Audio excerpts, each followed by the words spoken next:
Hi, Hussam. How's it going? Family's good. The baby is just, we just put it in bed, and you might hear him cry in the back, but everything is fine. Just doing a story on my Instagram right now, get some more people. Let's see. Well, only two stories today. What the hell? But yeah, how's Denmark? How's Denmark, Hussam? Everything good?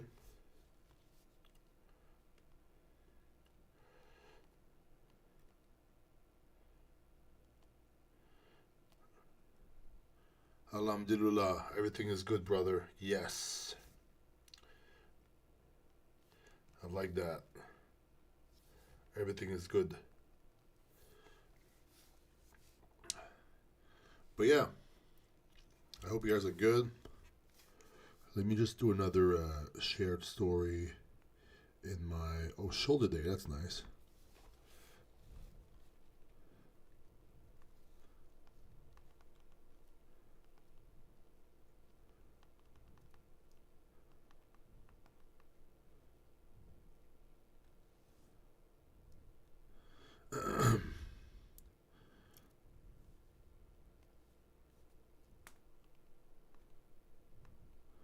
um,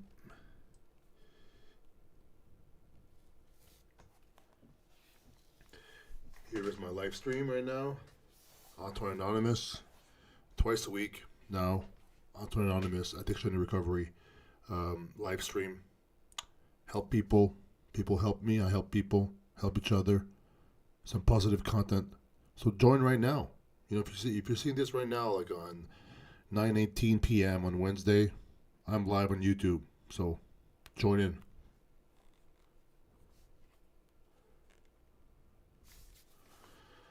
Okay, friends. Well, we have another one. Another one that just started. Antoine Anonymous. Do you guys like my little background now? I got the helmet on the side. I got some items on the left. The music stuff right here. Yeah, my little area where I can still be a kid and also where I work. Anyways, gonna wait a little bit. Hussam. Hussam is always doing good. You never struggling, Hussam? Never struggling? It seems like you're always in a good mood and saying God bless and things like that. It seems like Hussam over there in Denmark is doing super well. Well, I'm happy for you. What about the other three viewers? You guys are doing good? I don't know if there's any new, all of the three, there's, I don't know if you guys are new, but how it works is that I share my experience of strength and hope, how I overcame addiction, and I try to, we go through a reading every time we do it. Sometimes it's just for today. Oh, I said I was going to read Bob's story today. Let me find Bob's story. Bob's story. AA. Ho, ho, ho, ho.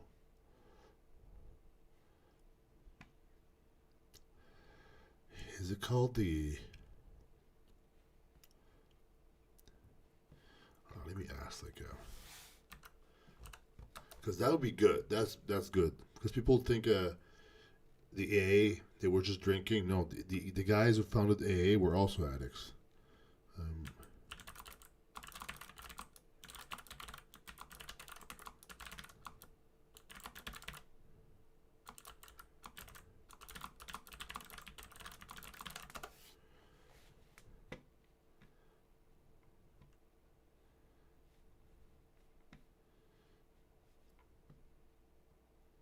hmm.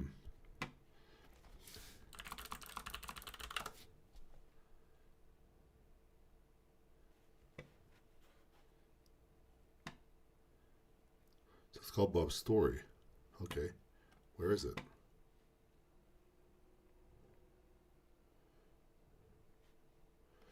Um,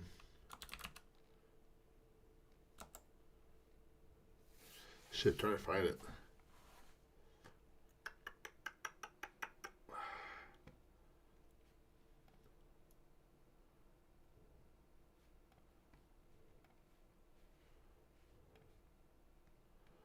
I got Dr. Bob's Nightmare here.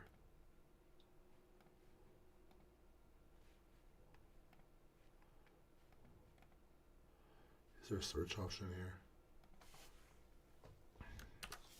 Aha, Bob's story.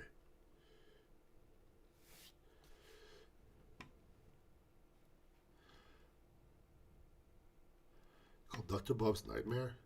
Is that what it is? I don't even know.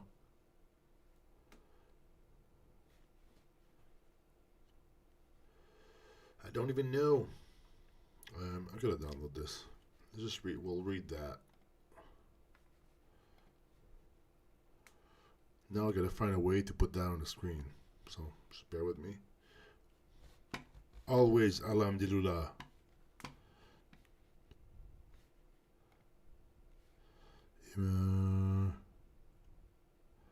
Audio capture device, screen capture. That'll be it. One sec. Download. Where is it?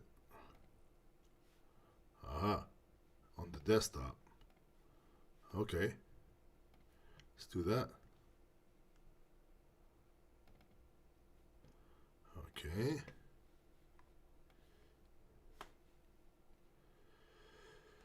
Okay. We're going to put screen capture. PDF. Okay. No. Application. Application is...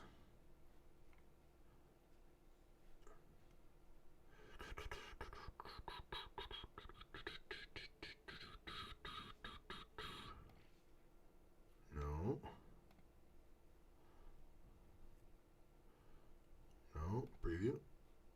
Yes.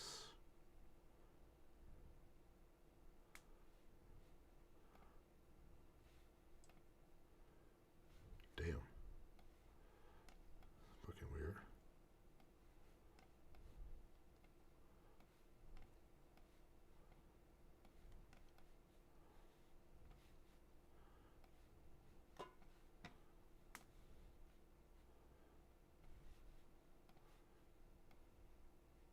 Whoops.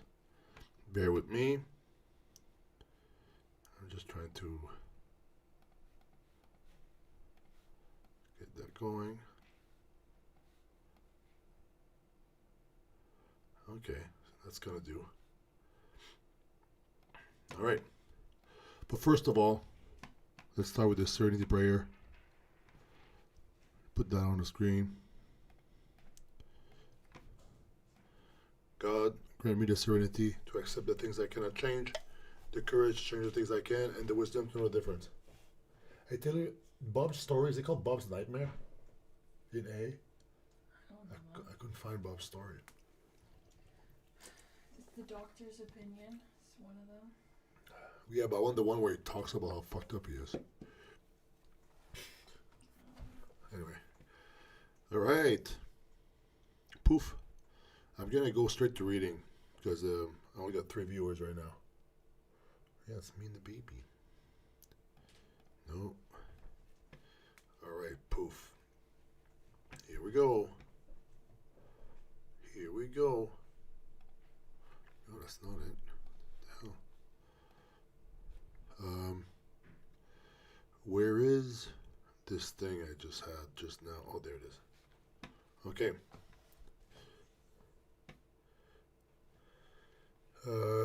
Bob's Nightmare. Okay, so the AA program was founded by Bill and Bob, and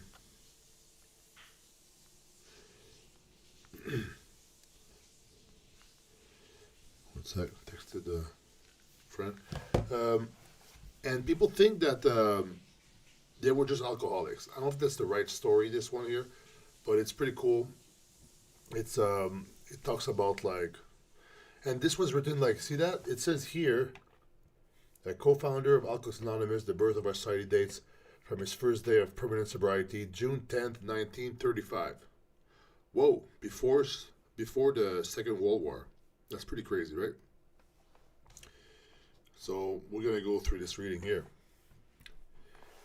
To 1950, the year of his death, he carried the A message to more than 5,000 alcoholic men and women. And to all these, he gave his medical services without thought of charge. Oh, Catherine. In his prodigy of service, he was well assisted by his sister Ignata at St. Thomas Hospital in Akron, Ohio. This is where it was founded, I guess. Akron, Ohio.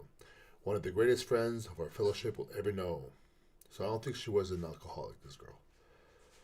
I was born in a small New England village of about 7,000 souls. The general moral standard was, as I recall it, far above the average. No beer or liquor was sold in the neighborhood, except at the state liquor agency, where perhaps one might procure a pint if he could convince the agent that he really needed it.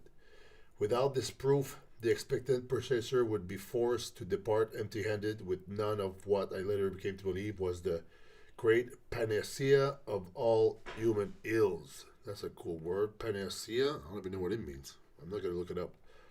I think it's, I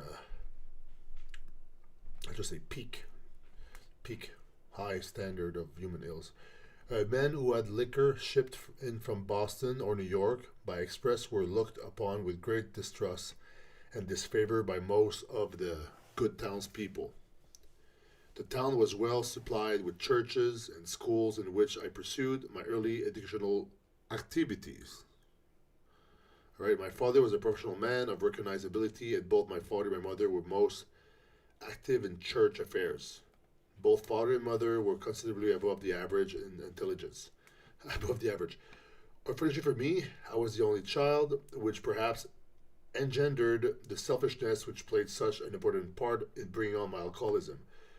So here they're linking selfishness with alcoholism or addiction.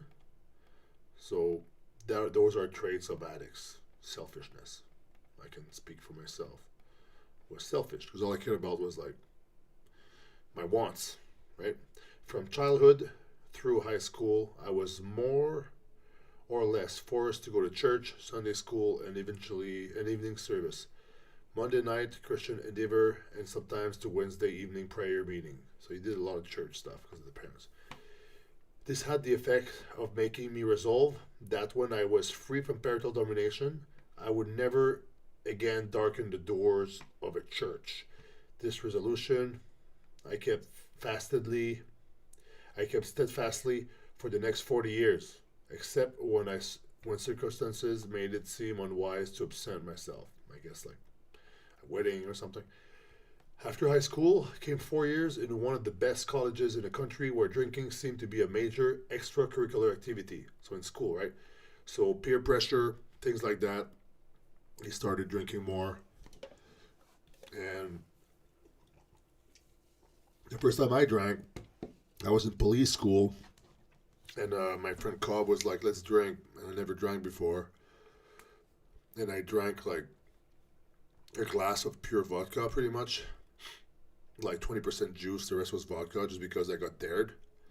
And then that's what I did. And I puked everywhere. I remember I took the mop and I tried to mop the puke, but I mopped it on the door of the, because I was living in a dorm. I mopped the puke on the door of my front neighbor, and there was puke everywhere. It was so disgusting. I woke up still drunk. That was the first time I ever used anything. So I remember my friend Cobb was like, you could do this amount, pussy amount, you could do man amount, or you could do machine amount in the glass. I was like, machine. And then it was like, the rest was history. Almost everyone seemed to do it. I did it more and more and had lots of fun without much grief, either physical or financial. Yeah, when you're young, right? I seemed to be able to snap back to the next morning better than most of my fellow drinkers, who were cursed or perhaps blessed with a great deal of morning after nausea, with the hangover, right?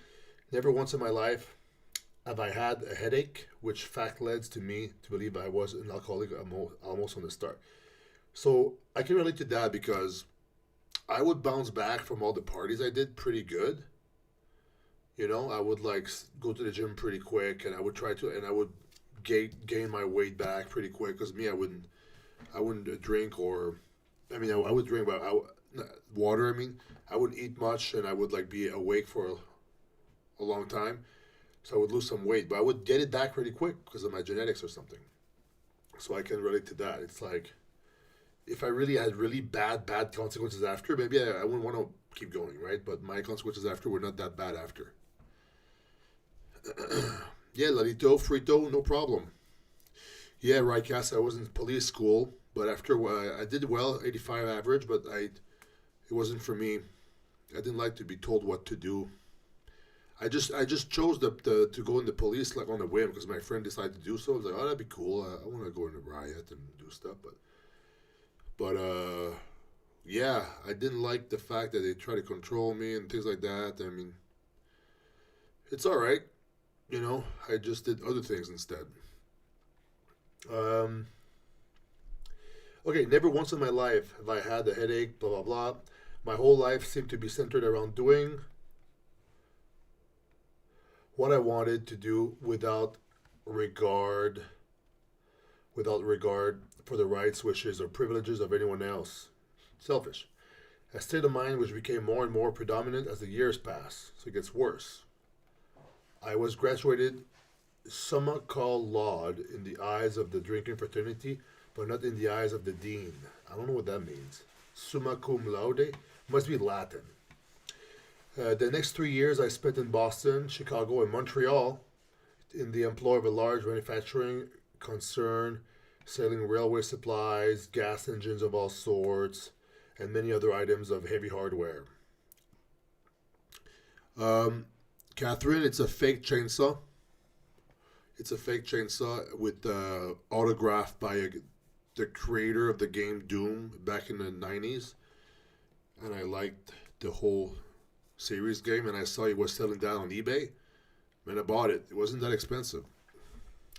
So it's not a real chainsaw. It's like a plastic. My next move was to take up the study of medicine, entering one of the largest universities in the country. There, I took up the business of drinking with such greater earnestness.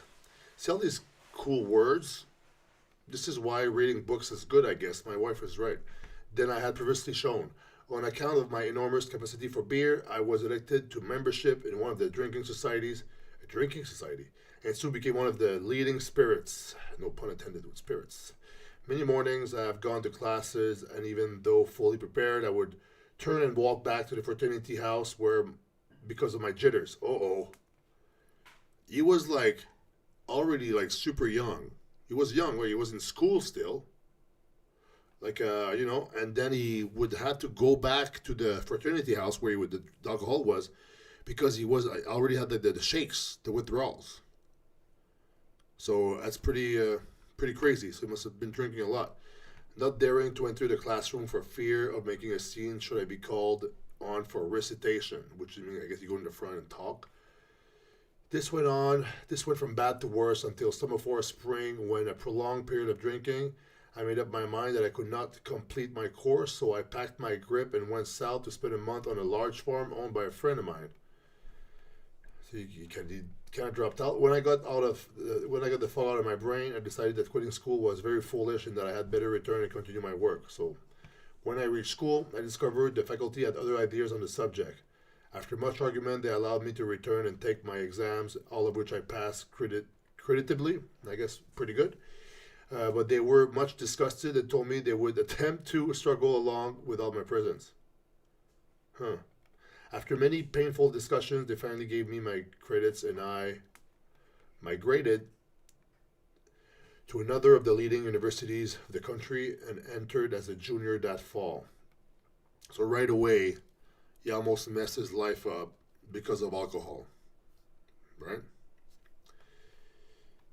There, my drinking became so much worse that the boys in the fraternity house where I lived felt forced to send for my father. That's hilarious. So the drinking fraternity were worried about him because he was drinking too much, and they called for his father, who made a long journey in the vain endeavor of getting me straightened out. I guess, straightened around. This had little effect, however, for I kept on drinking and used a great deal more of hard liquor now, progressed to hard liquor, than in my former years. Coming up to final exams, I went on particularly strenuous spree, like a bender, I guess. You know? Yeah, Joe Hackman, what's up? When I went in to write the examinations, my hand trembled so I could not hold a pencil. I passed in I passed in at least three absolute blank books. I passed in at least three absolute blank books. I was, of course, soon on the carpet, and the upshot was that I had to go back for two more quarters and remain absolutely dry. Oh, I guess the exams you can't like they last a long time, and you couldn't go without alcohol. This is, this I did and proved myself satisfactory to the faculty both in the deportment and scholasticity and scholastically. Wow, lots of words. Written in 1935, guys. I conducted myself so creditably that was able to secure a much coveted internship in a western city where I spent 2 years.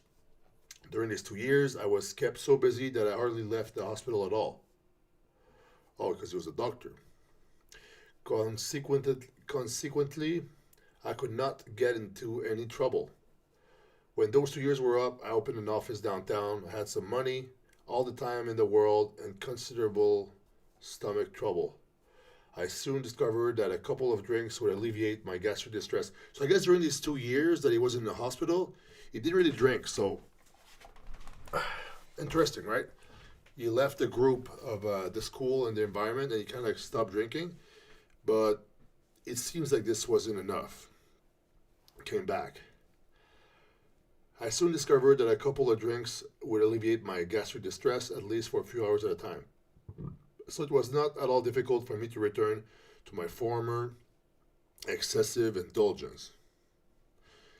So he justified going back to it for a good reason. I guess it helps me, right?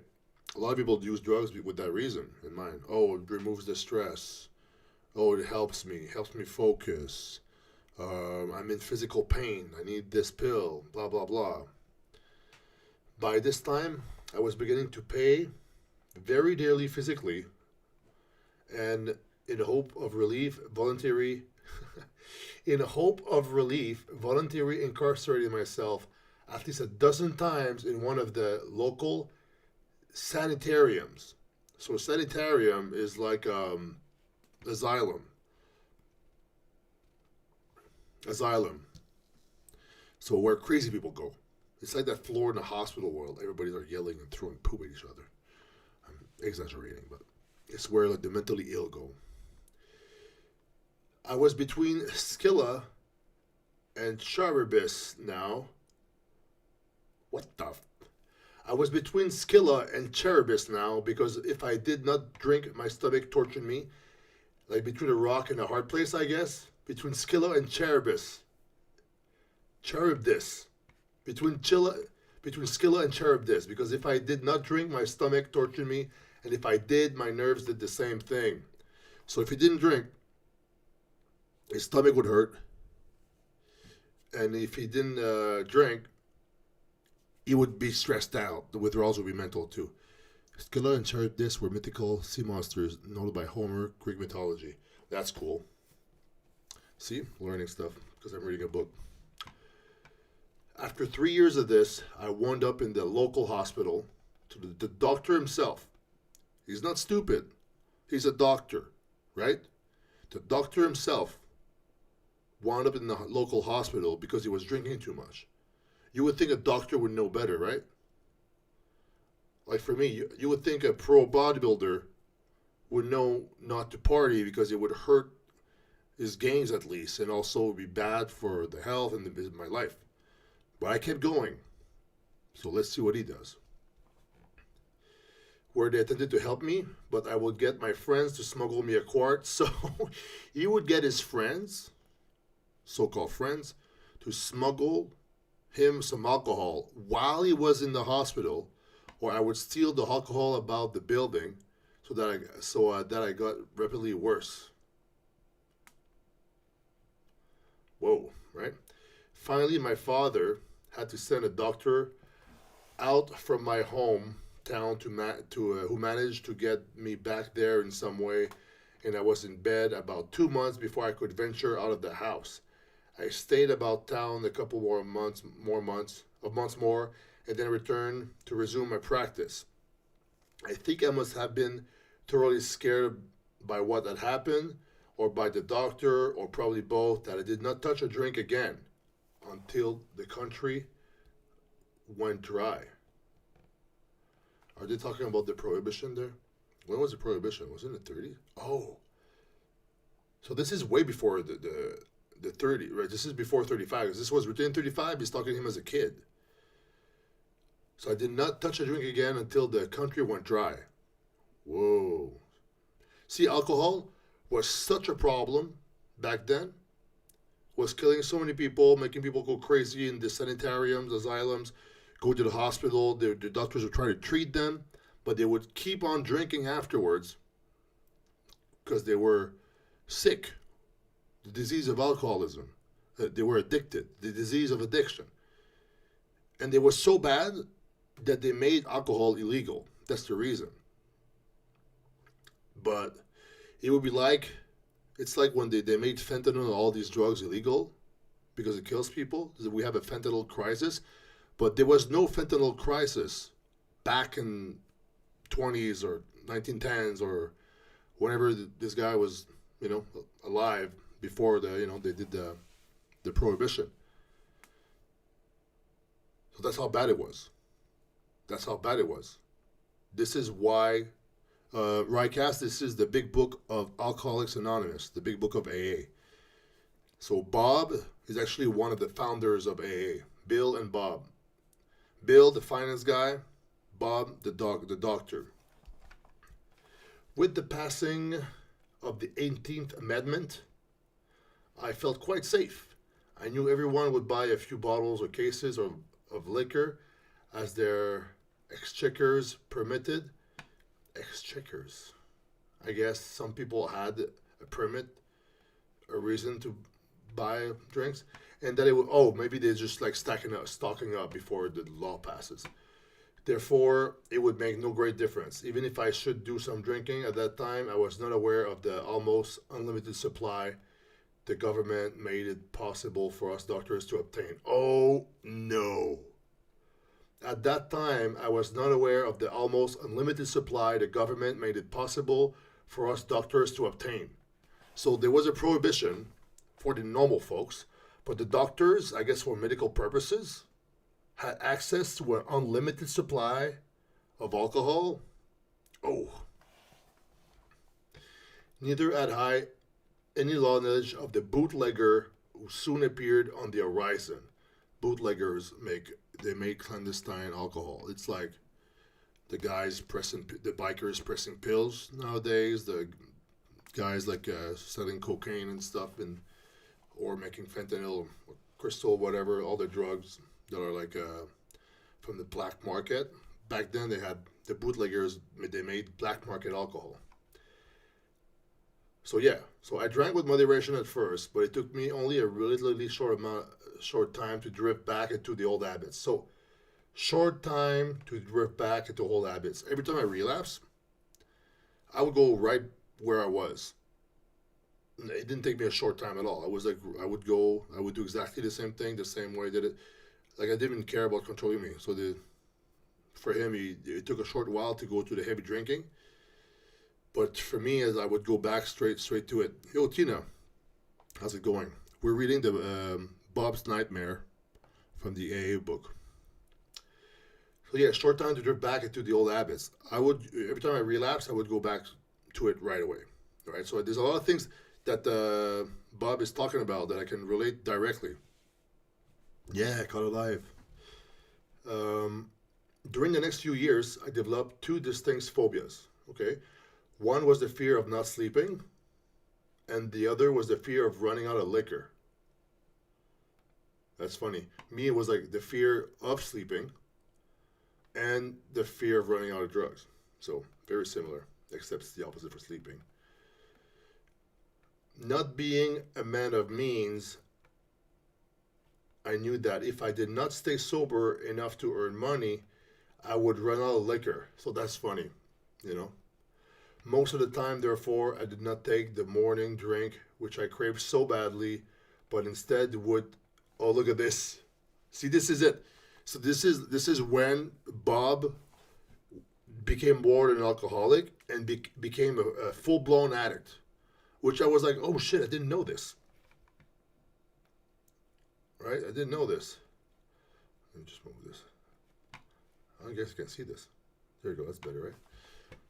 1 second. Oh, put that to the side a little bit more. Okay.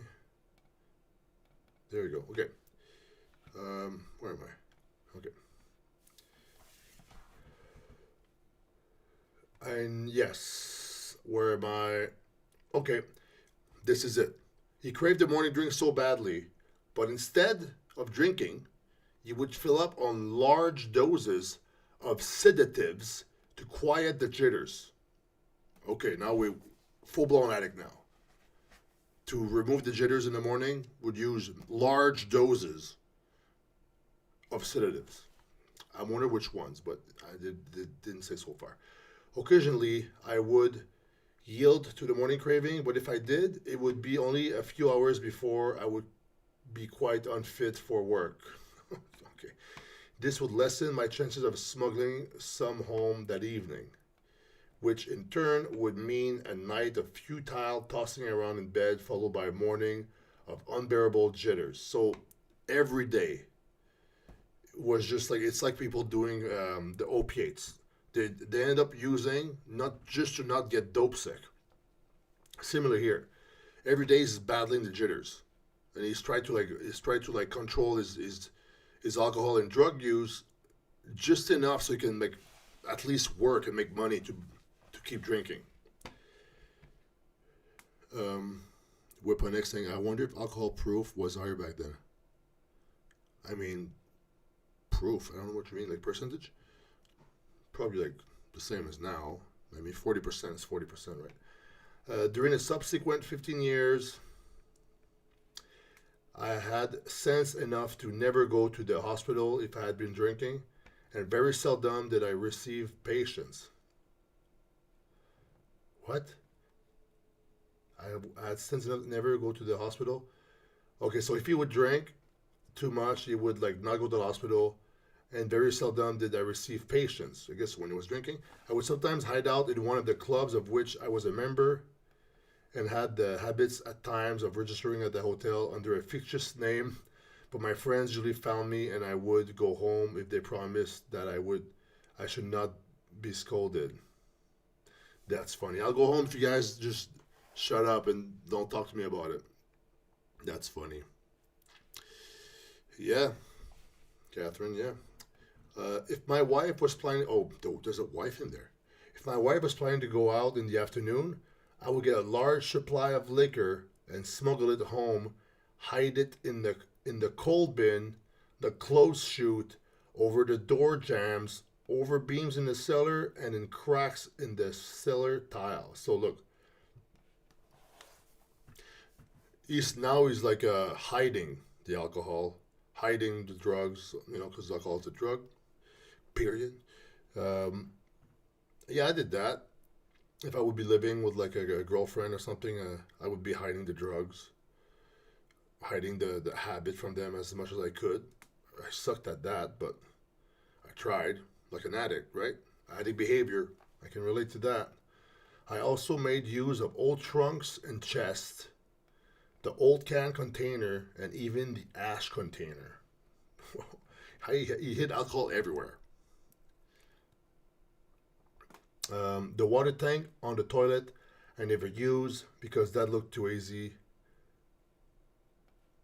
Oh, the water tank on the toilet I never used because that looked too easy. So I guess like He thought he was like paranoid that he thought he would be caught if he used that hiding in the toilet, the top part.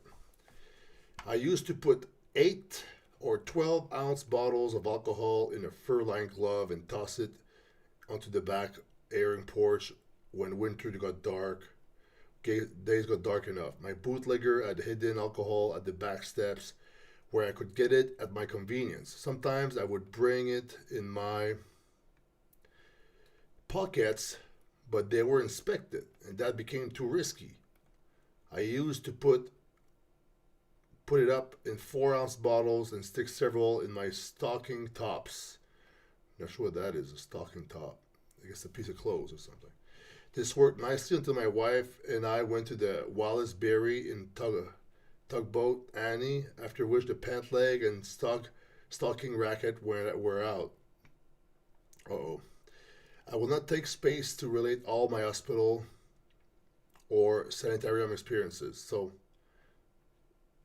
he won't even take time to talk about all his hospital or asylum experiences. So look, he went back multiple times to the psych ward. This is the psych ward back in the days, psych ward. So Bob was crazy. During all this time, we became more or less ostracized by our friends. We could not be invited out because I would surely get tight, and my wife dared not invite people in the same for the same reason. Get tight, I guess, like super like stressed out and like in a bad mood. My phobia for sleeplessness demanded that I get drunk every night, but in order to get more liquor for the next night, I had to stay sober during the day, or at least up to 4 o'clock. I guess he could only get a certain amount per day without being caught or something. So I had to manage like his alcohol use. Seems like it was a nightmare. That's why it's called Bob's Nightmare. It was really a horrible nightmare. This routine went on with few interruptions for 17 years. Oh, imagine that. 17 years. Every day you're just trying to like not get caught, lie, do all this stuff. I did like 5 years total on and off, right? Of my drug use. 17 years of every day drinking, having the shakes, trying to not have the shakes, being afraid of like not sleeping, doing like all the type of stuff.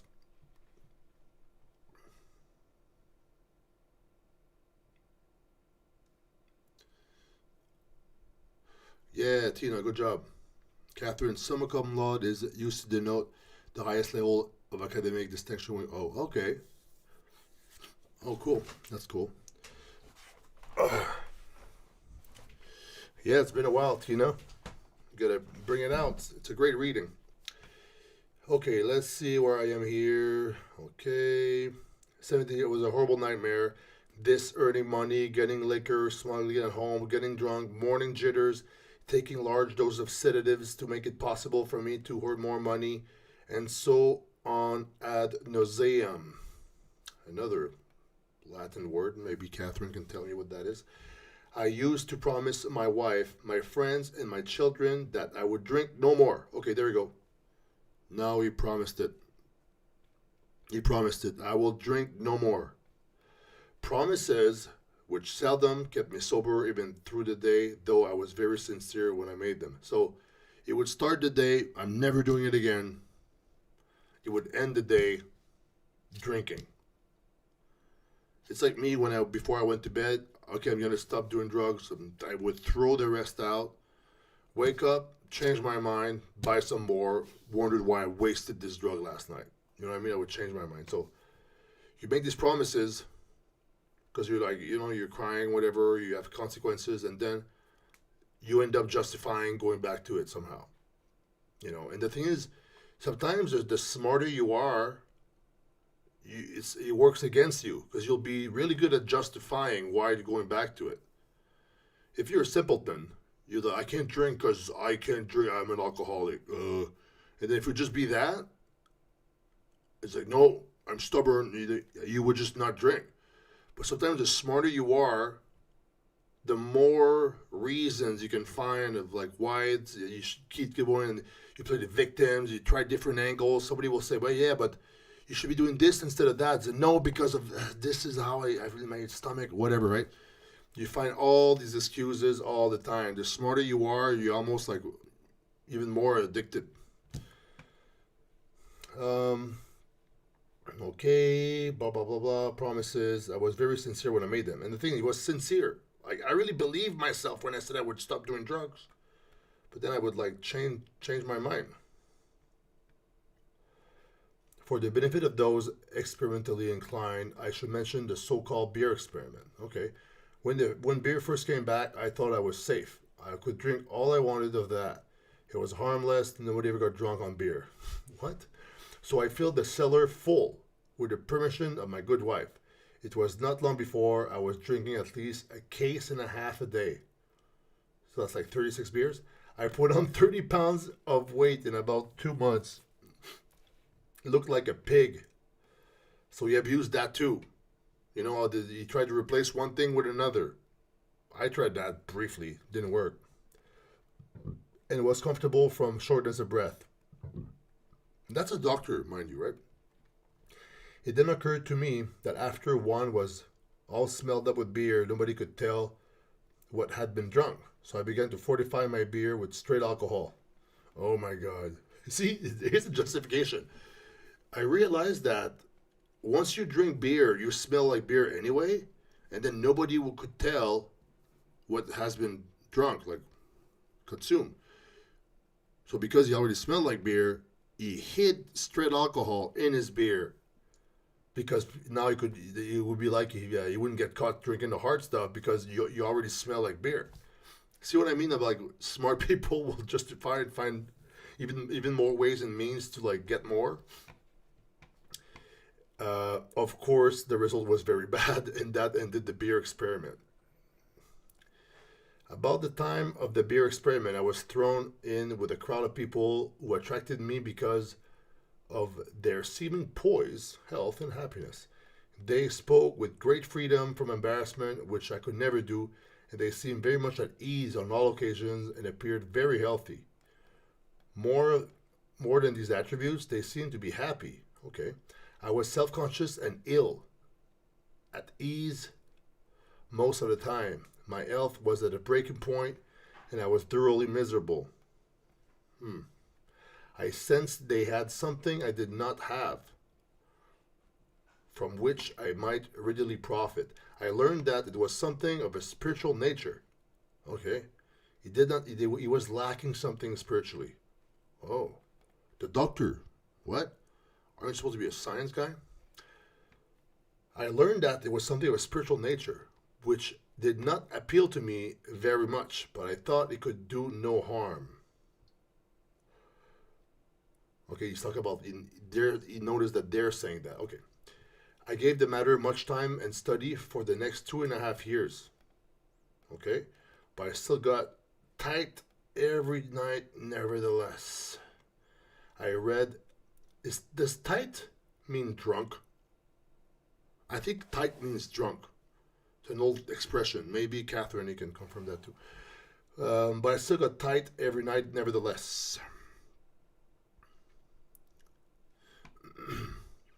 It's a good input, I guess. I read everything I could find and talked to everyone who thought knew anything about it. Okay. My wife became deeply interested, and it was her interest that sustained mine, though I had no time sense that it might be an answer to my liquor problem. How my wife kept her faith and courage during all those years, I'll never know, but she did. Shout out to all the wives. If she had not, I know I would have been dead a long time ago. For some reason, we alcoholics seem to have the gift of picking out the world's finest woman. Yeah. Yeah. I wonder why. Why they should be subjected to the tortures we inflict upon them, I cannot explain. Oh, one sec. About this time, a lady called up my wife one Saturday afternoon saying she wanted me to come over that evening to meet a friend of hers who might help me. Okay, so now he's interested in like trying to like deal with that, and it seems like there's people around him that are like happy in a good mood, and they seem to talk about the more spiritual stuff. Okay, and he himself is probably lacking that. Um, Help me. It was the day before Mother's Day, and I had come home plastered. That's like wasted, right? Carrying a big potted plant, which I set down on the table, and forthwith I went upstairs and passed out. What? It's a giant plant. The next day she called again, wishing to be polite, though I felt very badly. I said, "Let's make the call," and extracted from my wife a promise that we would not stay over 15 minutes. Okay, sure, she can come over, we'll talk, but she's not going to stay for a long time. We entered her house, or they're going there, I guess. We entered her house at exactly 5 o'clock, and it was 11:50 when we left. So he stayed 6 hours and some change. Whoa! So what did they talk about? He didn't want to be there. He felt like shit. Just did that for his wife. We'll go a little bit, then we'll leave. But stayed 6 hours. Okay, all right. I had a couple of shorter talks with this man afterward, and stopped drinking abruptly. Whoa. Okay. This dry spell lasted for about 3 weeks. Then I went to Atlantic City to attend several days meetings of a national society in which I was a member. I drank all the scotch they had on the train and bought several cars. Okay, so he was talking to these people. It worked. Helped him a little bit. Didn't drink for like 3 weeks, the dry spell.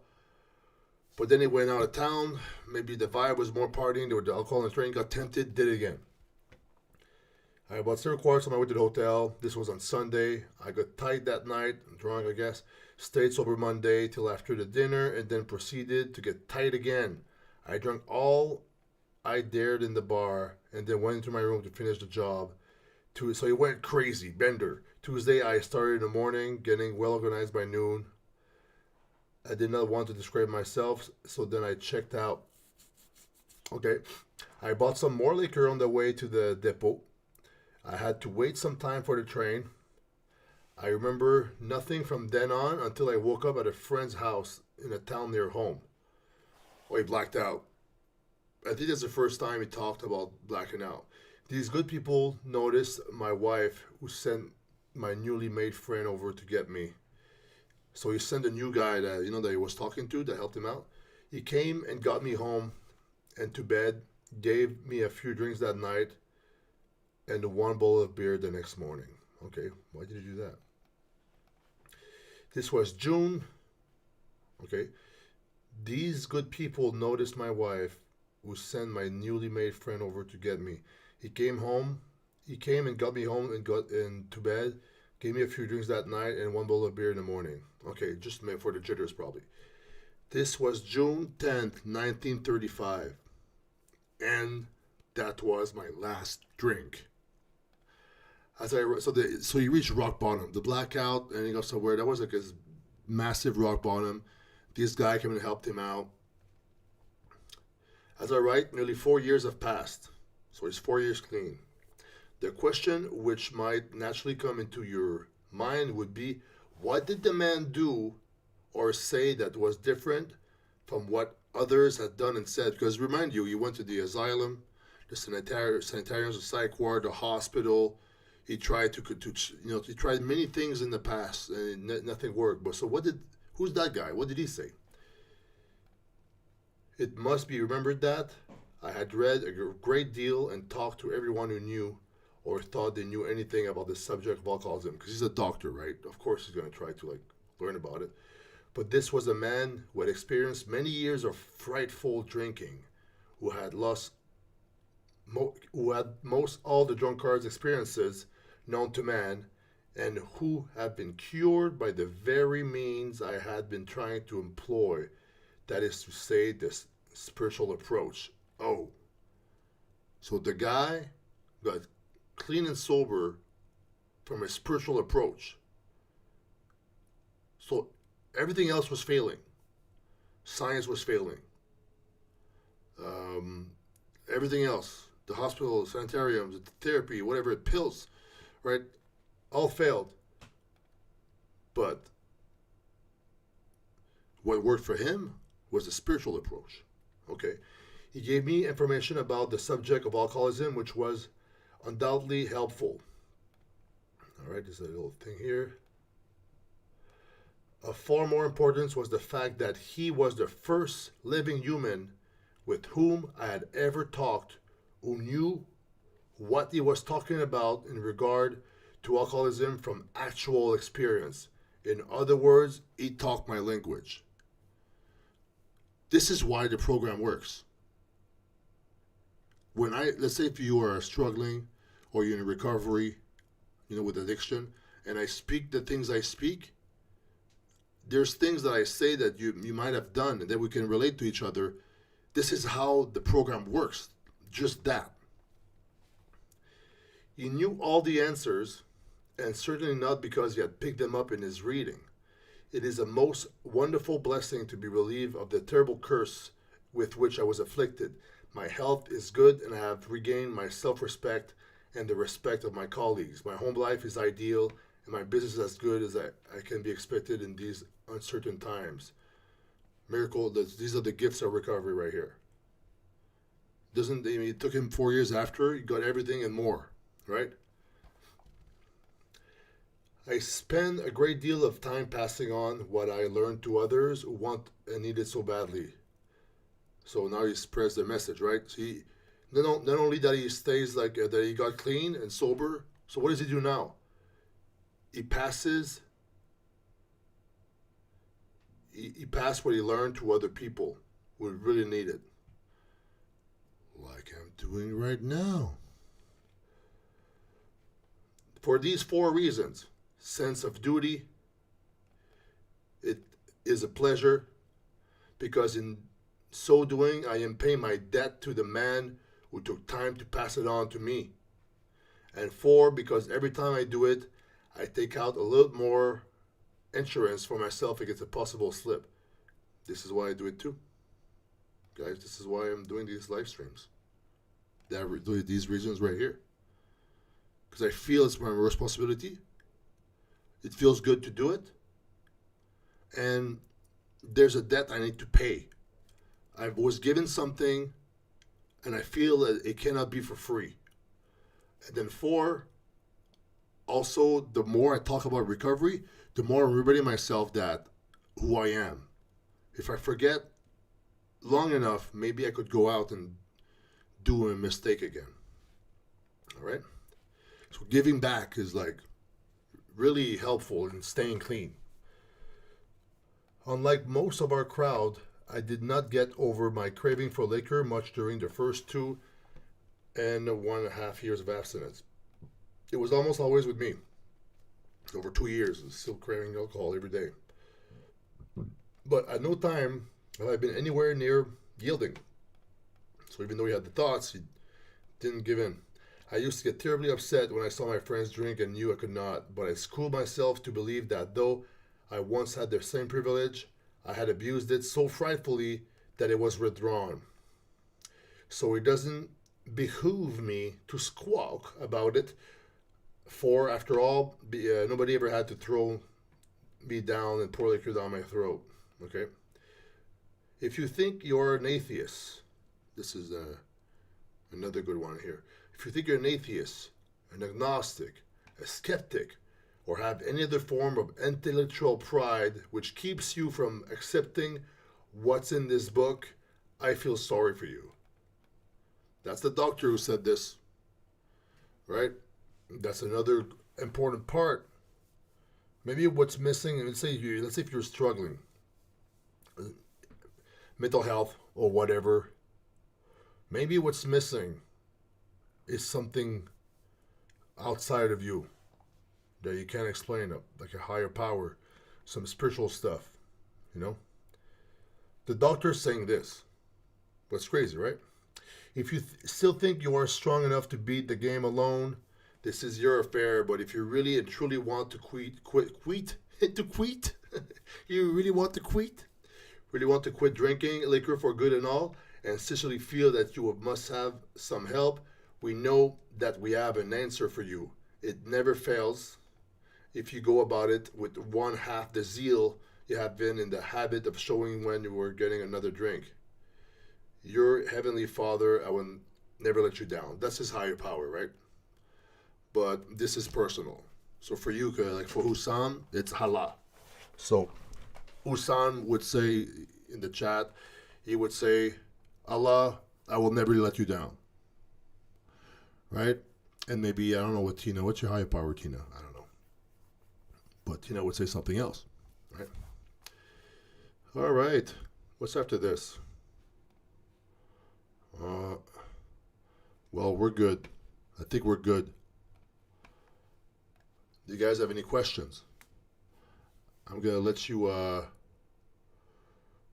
gotta pee. I'm gonna let you guys ask the questions. I'll be right back.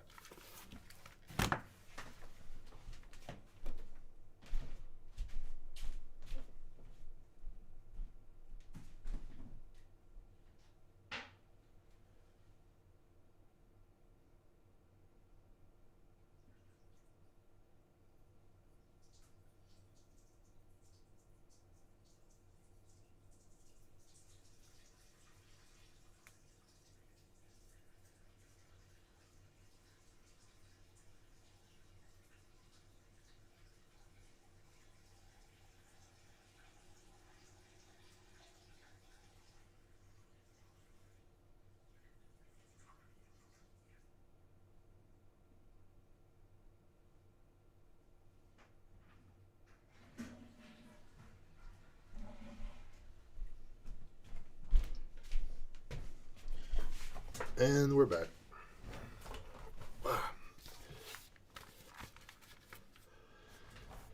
Hello, Jake Payton. So, Rycast is asking. Oh, sorry. You guys heard me pee. Whoops. Whoops. I should have did the BRB. Do I have a BRB? Oh shit. Yeah, I should have done that. Sorry, guys. Yeah, I know. I got a healthy flow at least. I don't need the Flow Max supplements here. Okay, Rycast is asking me a question. Do you do any meditations or journaling, Antoine, to help with intrusive thoughts or to keep your thoughts together?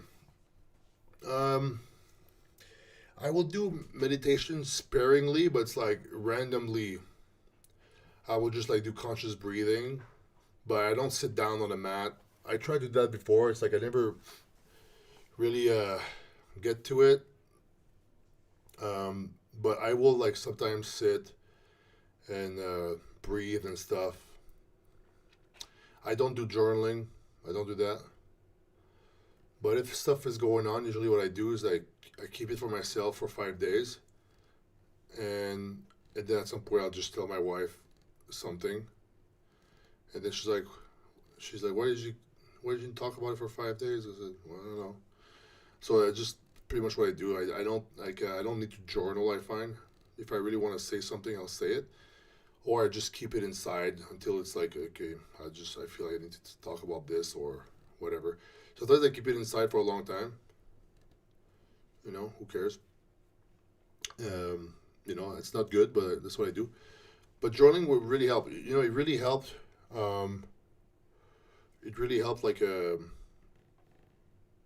when I was in rehab, and then after rehab, I would do journaling too. I would keep the habit going, right? And I would do like the three things I'm grateful for. I would wake up my day with that and end my day with that too. Keep it positive, you know.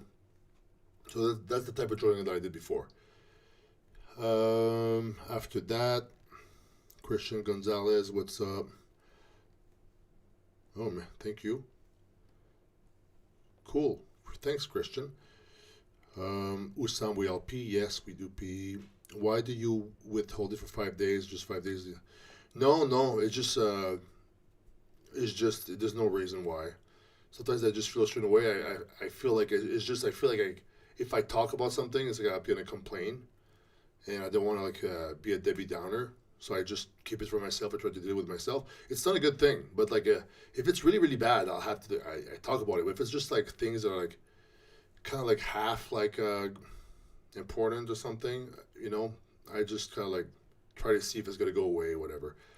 I'm not saying it's a good thing. I should be. I should be like if I feel something, I need to like if I'm going through something, I should be talking about it right now. I share about it as soon as it happens, but I just don't do that sometimes. Um, so Right Gas says he needs to structure his meditation more too. Yeah, doing regularly really helps. Journaling help you get over your break. Oh yeah, how's that going? Yeah, Shane, no problem. Antoine might subscribe in 2004. Whoa, I didn't even have YouTube in 2004. I think my account was from 2006, 2008. Yeah, nice to meet you, Christian. Okay, well, any other questions before I shut this down? Really happy you guys came along. Did you guys like the reading, honestly? Bob's Nightmare. Pretty crazy. I guess Bob's story doesn't exist. It's called Bob's Nightmare. It's pretty crazy, right? How bad it got for him. You would think a daughter would know better, right? Yeah, it was pretty sick. I liked it. I think that's the one. I don't. That's not the one I remember though. I wonder if there's another one called like Bob's Story.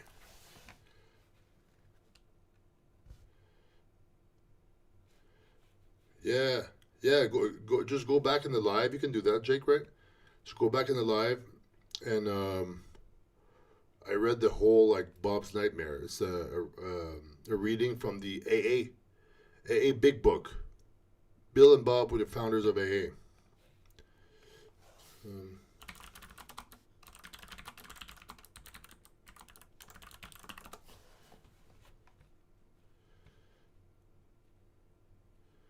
uh, okay. So yeah, I pretty much read Bob's story. So it's called Bob's Nightmare. I guess I thought it was called Bob's Story. Yeah. Yes, AA has been around since 1930. Well, when was the first? Yeah, I guess so. Well, I don't know. When was written the? I should know this, but when was the first edition of AA published? It was published in 1939, and the first print was 4,730 copies. Include Bill's story, Dr. Bob's Nightmare, and the original set of personal stories. There was a 12 step there.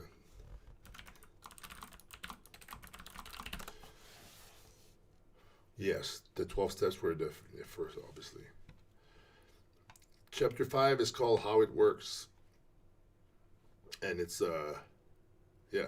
So Bill wrote the steps in late 38 before the book was published. So by the time the first edition came out, the 12 steps were already in the final form. So a fun fact, when Bill wrote the steps, Bill and Bob were the founders. Bill is the other guy. He originally planned 6 steps based on the Oxford group, which was a religious group. But during writing, it expanded into 12 steps, partly to make the process clearer, and partly because the number 12 felt symbolic. 12 traditions, 12 apostles, things like that. So really cool, right? Yeah, Bob's Nightmare. Yeah, it was a secret level. Like when I first read that, I was like really surprised that because I know Bill was pretty wild, right? Finance guy. I should read his story another time, but was pretty wild guy. So Bob in my head was like I don't know why I pictured Bob with like bald with like little glasses and stuff, like just like some doctor looking guy. I was like this guy is not crazy, but this guy was crazy too. He's like really crazy.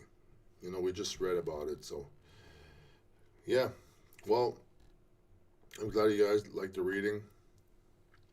Maybe next week we'll do Bill's story. Is there a Bill story?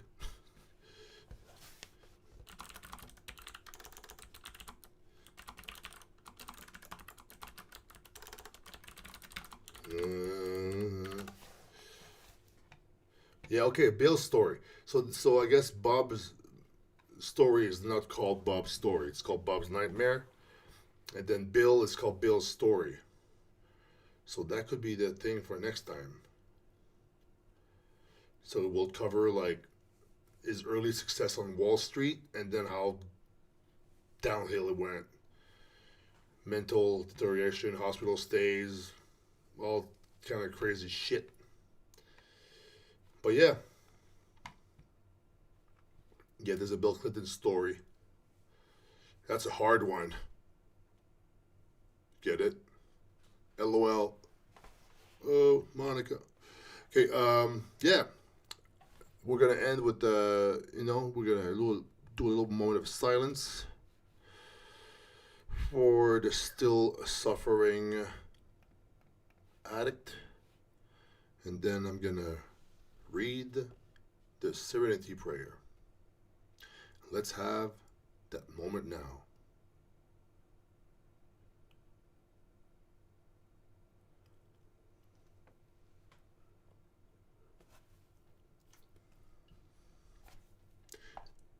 God, grant me the serenity to accept the things I cannot change, the courage to change the things I can, and the wisdom to know the difference.